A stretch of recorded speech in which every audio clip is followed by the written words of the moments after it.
অনলাইনে ফি আদায়ে অতিরিক্ত চার্জ থেকে শুরু করে বাস ক্রয়, নির্মাণ কাজ, ক্রীড়া তহবিল ও শিক্ষা সফরের অর্থ আত্মসাতের অভিযোগ উঠেছে মৌলভীবাজার সরকারি কলেজের অধ্যক্ষের বিরুদ্ধে। একের পর এক অভিযোগ তুলে বিক্ষোভে নেমেছেন সাধারণ শিক্ষার্থীরা। অপসারণ ও সুষ্ঠু তদন্তের দাবিতে জেলা প্রশাসকের কাছেও দিয়েছেন স্মারকলিপি। আমরা আসলে ক্লাসিকা নৈতিক মূল্যবোধ নিয়ে ক্লাস করাই ও স্যাররার নামই আবার যখন আমরা বাইরে আইয়া শুনি বিভিন্ন দুর্নীতির সাথে জড়িত, এটা আসলে খুবই দুঃখজনক যে ছাত্র হিসাবে আমরা কিতা শিখবো স্যার তার কাছে। মৌলভীবাজার সরকারি কলেজে এখন সবচেয়ে আলোচিত বিষয় অধ্যক্ষ মোহাম্মদ মনসুর আলমগীরের বিরুদ্ধে ওঠা আর্থিক অনিয়মের অভিযোগ। শিক্ষার্থীদের অভিযোগ, অনলাইন পেমেন্ট প্ল্যাটফর্মের মাধ্যমে ফি আদায়ের সময় অতিরিক্ত চার্জ নিয়ে কমিশন গ্রহণ করা হয়েছে। এছাড়া 3টি বাসের পরিবর্তে 2টি পুরনো বাস কেনা, অভিভাবক ছাউনি ও মুক্তমঞ্চ নির্মাণে অনিয়ম, লাইব্রেরি ও ক্ষুদ্র মেরামতের নামে ভুয়া বিলের মাধ্যমে অর্থ আত্মসাতের অভিযোগও তোলা হয়েছে। অভিযোগে অধ্যক্ষের পাশাপাশি উপাধ্যক্ষ মোহাম্মদ শরীফুর রহমান এবং রসায়ন বিভাগের সাবেক বিভাগীয় প্রধান অধ্যাপক মোহাম্মদ রফিউদ্দিনের নামও উল্লেখ করা হয়েছে। দুঃখের বিষয় হচ্ছে আমাদের সরকারি কলেজের রন্ধ্রে রন্ধ্রে দুর্নীতি ভরা। এই যে কয়েকদিন আগে আমাদের মুক্তমঞ্চ বানানো হলো, এটা খুবই অপরিকল্পিতভাবে বানানো হয়েছে।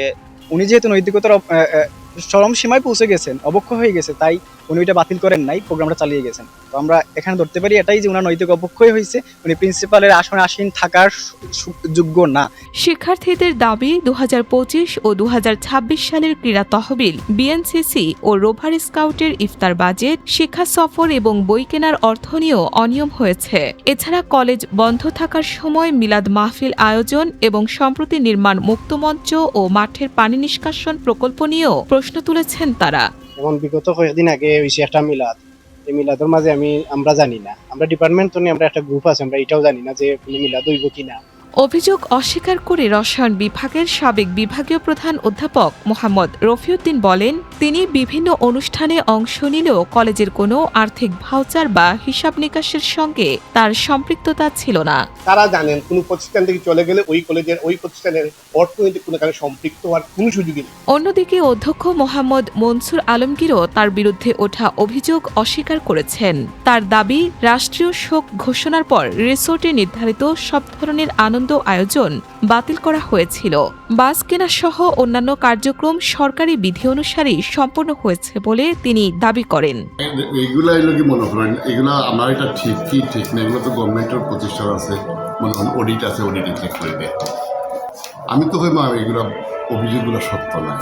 অভিযোগে নাম থাকা উপাধ্যক্ষ মোহাম্মদ শরীফুর রহমানের বক্তব্য জানতে একাধিকবার যোগাযোগ চেষ্টা করা হলেও তার মোবাইল ফোন বন্ধ পাওয়া যায়। ফলে এ বিষয়ে তার বক্তব্য পাওয়া সম্ভব হয়নি। এদিকে আন্দোলনরত শিক্ষার্থীদের স্মারকলিপি গ্রহণ করেছে জেলা প্রশাসন। তিনি জানান, শিক্ষার্থীদের দাবির বিষয়ে আলোচনা চলছে, তবে অধ্যক্ষের বিরুদ্ধে ওঠা অভিযোগ তদন্ত ও সিদ্ধান্ত গ্রহণ সংশ্লিষ্ট ঊর্ধ্বতন কর্তৃপক্ষের এখতিয়ারভুক্ত। স্টুডেন্টদের সাথে কথা হয়েছে এবং তাদের যে দাবি দাওয়াগুলো আমরা সবাই একসাথে বসে আমরা এটা নিষ্পত্তি করব। শিক্ষার্থীদের দাবি, দ্রুত নিরপেক্ষ তদন্ত করে দায়ীদের বিরুদ্ধে ব্যবস্থা নিতে হবে। অন্যদিকে অভিযুক্তরা অভিযোগ অস্বীকার করেছেন, ফলে তদন্তের পরই স্পষ্ট হবে অভিযোগগুলোর সত্যতা।